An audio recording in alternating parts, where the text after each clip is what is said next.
ये सब बातें सिद्धांत बनकर हमारे भीतर बैठ गई हैं कि अच्छे हो तो फिर कैसे रहोगे? दुर्बल रहोगे। और बुरे हो तो तुम इतने सबल रहोगे कि स्वयं ईश्वर को आना पड़ेगा तुम्हें हराने के लिए। माने बुरे की तुलना भी किससे हो गई? ईश्वर से। ये तो बुराई का बड़ा महिमा मंडन हो गया भाई। बुराई को इससे बड़ी उपमा उपाधि क्या चाहिए थी? लो मिल गई।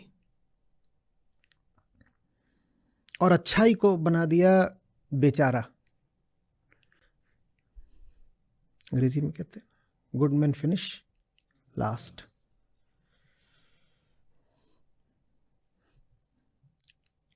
तो वेदांत के एक श्लोक को न समझ पाने के कारण हमने कितनी सारी कथाएं रच डाली जो एक मूलतया भ्रामक सिद्धांत को हमारे मन में स्थापित करती हैं। और वो भ्रामक सिद्धांत ये है कि अच्छे हो तो कमजोर रहोगे, और अच्छे हो तो तुम इतने कमजोर रहोगे कि इस पृथ्वी की कोई ताकत तुम्हें बचा नहीं सकती, तुम्हें सहारा नहीं दे सकती, तुम्हारी रक्षा नहीं कर सकती। तुम इतने कमजोर हो कि तुम्हें बचाने का भी एक ही जरिया है, क्या? स्वयं भगवान उतरे तभी तुम्हें बचाया जा सकता है। तुम इतने ज्यादा कमजोर हो। एक मरीज अगर ऐसा हो कि उसको बचाने के लिए जो दुनिया का सबसे खास डॉक्टर है उसको ही खासकर एयरलिफ्ट करके फ्लाइट से बुलवाना पड़े, तो उस मरीज की हालत कैसी होगी? बहुत ज्यादा खराब। तो सोचो कितने दुर्बल होंगे सब अच्छे लोग, सब साधु लोग, कि भगवान से नीचे की कोई शक्ति उनको बचा भी नहीं सकती। छोटी मोटी शक्तियां तो सब विफल हो जाती हैं उनको बचाने में। और कितना हमको मजबूत बता दिया गया बुरे लोगों को, जो अहम असत के पक्ष में खड़े हैं, कि उनको हराने के लिए पृथ्वी की कोई साधारण शक्ति पर्याप्त नहीं पड़ेगी। पृथ्वी की तो जितनी शक्तियां हो सकती हैं वो सबको पराजित करे रहेंगे। तो पहली बात तो साधु को बना दिया बहुत दुर्बल, और बना दिया जो बुरा आदमी है, दुष्ट है, उसको बहुत बलवान, सबल। ये दो गलत सिद्धांत हो गए। और तीसरा गलत सिद्धांत हमारे भीतर क्या आरोपित हो गया? जब भी तुम्हारी रक्षा होगी कोई बाहर वाला ही आके करेगा। हाथ जोड़ के खड़े हो जाओ, मैं आऊंगा तो तुम्हारी रक्षा करूंगा, नहीं तो तुम्हारी रक्षा तुम स्वयं नहीं कर सकते। मैं आऊंगा तो तुम्हारी रक्षा करूंगा। कोई बाहर वाला आए तो ही बचाए।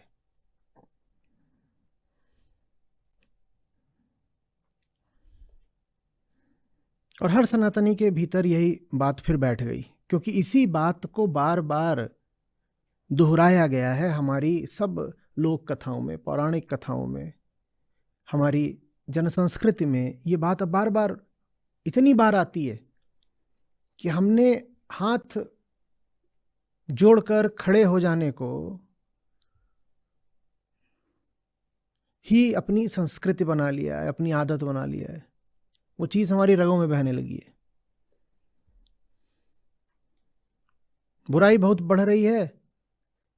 बुराई को हटाने का जिम्मा किसका है? भगवान का। भगवान आएंगे, भगवान आएंगे। क्यों? क्योंकि भगवान ने खुद बोला था, धर्म संस्थापनार्थाय संभवामि युगे युगे। धर्म की संस्थापना करने तो मैं ही आऊंगा बेटा, तुमसे नहीं हो सकती। मैं आऊंगा। तो फिर आम आदमी की जिम्मेदारी क्या बची? उसकी कोई जिम्मेदारी नहीं बची, क्योंकि धर्म की संस्थापना करने का जिम्मा तो हमने किसके ऊपर समझा कि है? भगवान के ऊपर। तो आम आदमी कहता भाई भगवान की दुनिया है, और भगवान की दुनिया में अगर अधर्म फैल रहा है तो भगवान की जिम्मेदारी, हमारी दुनिया थोड़ी है। भगवान ने दुनिया बनाई है, भगवान की दुनिया में अगर गड़बड़ हो रही है तो भगवान खुद आके ठीक करेंगे, हम क्यों करेंगे? हमारी कोई जिम्मेदारी नहीं है। दूसरी बात, भगवान की इस दुनिया में अगर हम अच्छे बने तो कमजोर बने। तो दो चीजें आम आदमी ने सीख ली। पहली बात, सच्चाई को बचाने की उसकी जिम्मेदारी नहीं है, और दूसरी बात, अच्छा होना घाटे का सौदा है। तो क्या नतीजा निकला? नतीजा यही निकला कि आम आदमी ऊपर ऊपर से भले ही भगवान के सामने हाथ जोड़कर खड़ा रहा, पर भीतर ही भीतर वो अधर्म के साथ हो लिया, क्योंकि हमने उसको यही समझा दिया कि अधर्म ही बलवान रहता है भाई। अब ये तो पक्का है कि जो दुष्ट है वो जीतता है। अब भगवान कब आएंगे कब नहीं आएंगे पता नहीं, उन्होंने तो बोल दिया संभवामि युगे युगे, पर कौन से युग में आएंगे पता नहीं। और युग भी हमारा एक होता है पता नहीं कितने लाख करोड़ साल का, हमारी छोटी सी जिंदगी, उसमें भगवान आए ना आए हमें क्या पता। हम तो ये कहते हैं भाई कि अवतार भी कुल मिलाकर अभी तक गिनती के हुए हैं, और हम कहते हैं कि ये जगत करोड़ों वर्ष पुराना है, उसमें गिनती के अवतार हुए हैं।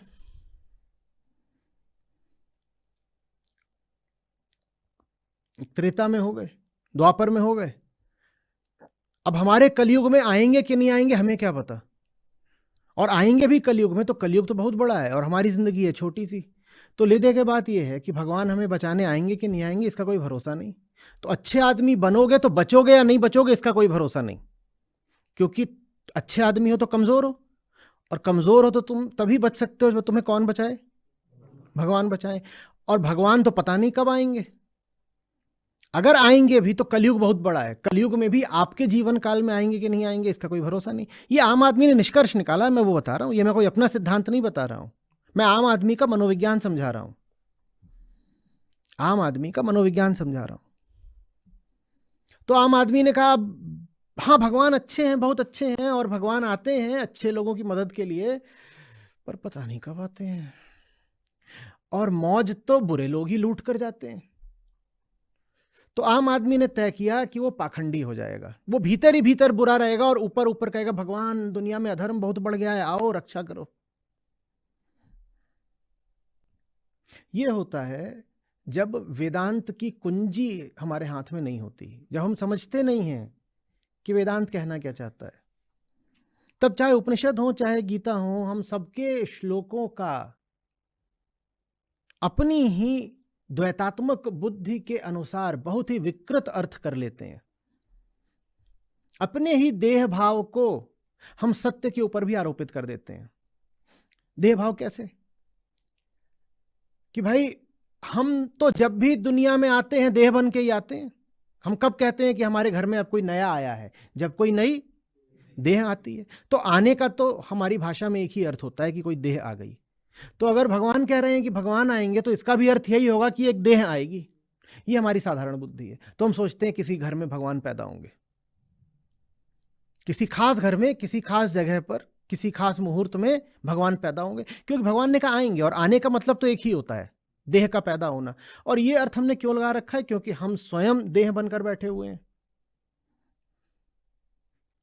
आप देख रहे हो अर्थ का अनर्थ, क्या समझाना चाह रहे हैं श्री कृष्ण और क्या हमने समझ लिया, और उसके कितने खतरनाक परिणाम होते हैं। उसके परिणाम ये हुए हैं कि सनातनी कभी अपनी रक्षा के लिए स्वयं नहीं खड़े हो पाए, या हुए भी तो आधे अधूरे। अहंकार स्वयं को आत्मा माने अंतिम सत्य मानता है।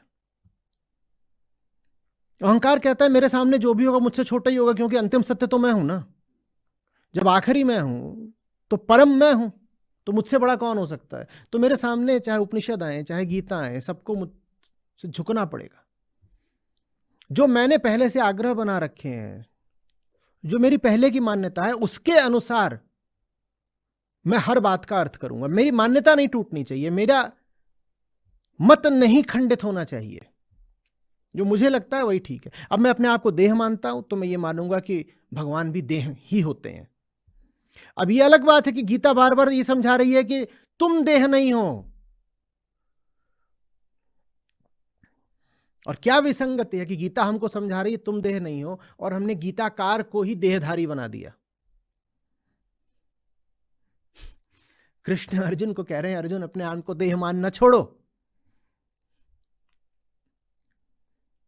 लेकिन अहंकार ने कृष्ण को ही देह बना दिया और कह दिया भगवान तो वो जो देह धर के किसी घर में पैदा हो। भगवान माने जो उच्चतम हो सकते हैं, वो जो देह धर के किसी घर में पैदा हो, और वही आएंगे जो फिर हमारी सहायता करेंगे, हमको बचाएंगे।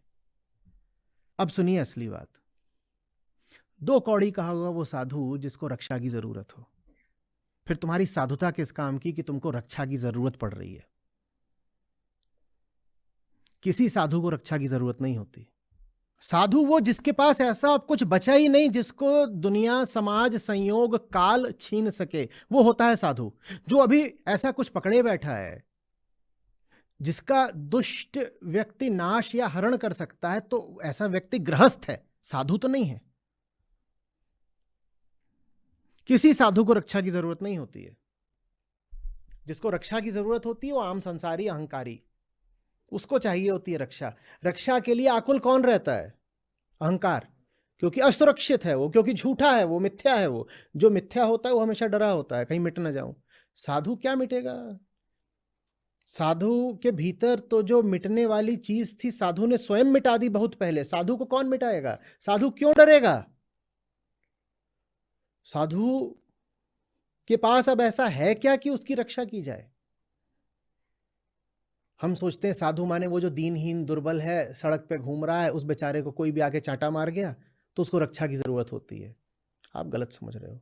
साधु की देह का आप कुछ भी कर लो, साधु की देह साधु नहीं होती। साधु को नहीं रक्षा चाहिए। और कोई मिले आपको कहता हुआ बार बार कि बचाओ मुझे, तो साधु नहीं है। जब कृष्ण कहते हैं कि वे आएंगे, तो उससे आशय ये है कि आत्मा अभिव्यक्त होगी। आत्मा की अभिव्यक्ति से क्या आशय है? आत्मा की अभिव्यक्ति से वही आशय है जो कुछ ही श्लोकों पहले श्री कृष्ण हमसे कह रहे थे कि आग तो दहकती रहती है पर धुआं उसको अभिव्यक्त नहीं होने देता। धुएं के कारण आग प्रकट नहीं होती। और साथ में उन्होंने क्या कहा था? धूल के कारण दर्पण और गर्भ में शिशु, ये होते हुए भी छुपे रहते हैं। तो आत्मा की अभिव्यक्ति का यही मतलब है कि अहंकार कटेगा। क्या गाया था आपने तब? आग दहके पर धुएं से प्रकाश ढक सा जाता है, जब काम भरा हो आंख में तब सच नजर नहीं आता है।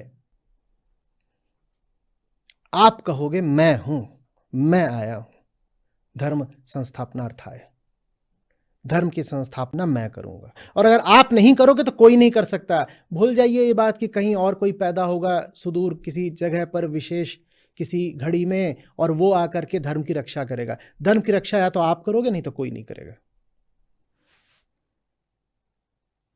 क्योंकि अधर्म कहां है? यहां कहीं घूम रहा है क्या? हवा में? अधर्म है कहां? यहां। जब अधर्म यहां है तो धर्म भी तो यहीं पैदा होगा ना। ये आपको क्यों लग रहा है कि अधर्म तो यहां है पर धर्म कहीं और पैदा होगा? आपको ही कृष्ण होना होगा। और हम कृष्ण होते हैं स्वयं को मिटा करके। हम जब तक हैं तब तक हम कृष्ण नहीं हो सकते।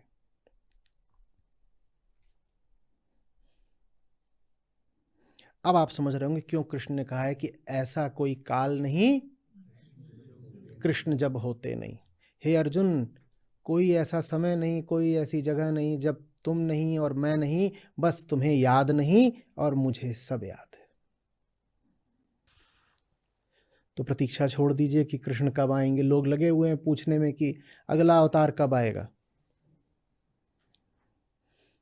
आप ही के भीतर से आना है भाई। आप जगेंगे तब आएगा, आप नहीं जगोगे तो कभी नहीं आएगा। कथाओं पर मत जाइएगा। पर ऐसा हुआ था ना कि साधु लोग थे, बहुत परेशान हो गए थे, और साधुओं को जब राक्षसों ने बहुत सता दिया तो फिर वो गए और उन्होंने फिर परमपिता से प्रार्थना की। तो परमपिता ने कहा कि ठीक है, मैं फलाने दिन फलानी जगह फलानी महिला के गर्भ से जन्म लूंगा और फिर मैं तुम लोगों की रक्षा करूंगा। छोड़िए कथाओं को। कथाएं सब बहुत बाद में रची गई हैं। वेदांत सब कथाओं से पुराना है। और ज्यादातर कथाएं जो लोक संस्कृति में व्याप्त हो गई हैं, उन कथाओं में वेदांत के प्रति नासमझी है। सनातन धर्म कथाओं का धर्म नहीं है। सनातन धर्म वैदिक है, वेदांत का धर्म है। कथाओं को धर्म मत बना लीजिएगा। और जो मैं बात बोल रहा हूं वो कथाओं के इतनी विपरीत है कि बहुत लोगों को स्वीकार ही नहीं होगा और बहुत लोग उग्र हो जाएंगे, भारी विरोध करेंगे। मैं कह रहा हूं विरोध बाद में करिएगा, पहले समझने का थोड़ा प्रयास तो करिए।